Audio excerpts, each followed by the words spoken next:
Before you leave the depot for a job, ask yourself these questions. Have you got the right equipment for the job?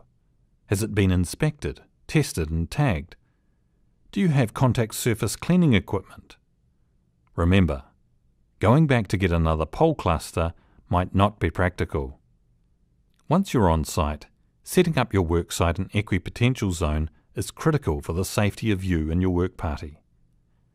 Earthing poles require some specialist equipment, such as pole clusters. Preferably, these should be set up below the working position. The latest version, shown here, has a new tinned copper plate for you to attach the tail clamps to, and a spigot on the side of the cluster for use with a head clamp. Depending on the pole, you might have to excavate below the ground to uncover the ferrule. On other poles, this might be above the ground level. Once you've uncovered the ferrule, wipe it off and then carefully remove the plastic plug.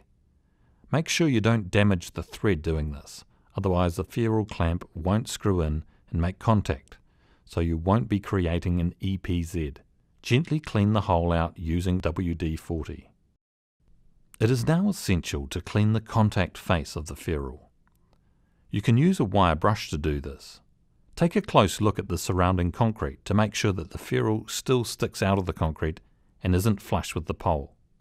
You might have to chip away some of the concrete, but make sure you don't use a grinder on it. You're almost ready to screw the ferrule clamp into place. Before you do, clean the ferrule clamp contact face. You can now screw the ferrule clamp into place and tighten the bolt. You might have to use the hex head with a ratchet and socket or a spanner if it can't be tightened by hand. Make sure that the two clean surfaces make contact. Once this is done, tighten the tail clamps to the copper bar. Make sure that both contact faces are clean and free of corrosion. Cleaning tail clamps is really easy. You can use a metal brush with short bristles. The flat copper plate can simply be cleaned off with some Scotch-Brite. Remember, at the end of the day, when packing up the site, it is important to reinstall the plastic plug to stop sand or grit getting into the ferrule. A cluster will need to be mounted on the wooden poles to receive the tail clamps. As wood is neither a good conductor nor insulator, equipotential nails are driven into the centre of the pole to provide contact, and clusters are bonded onto the nails as well as the earth stake. Make sure the surfaces you connect to are clean. Ensure you create an EPZ at all pole sites.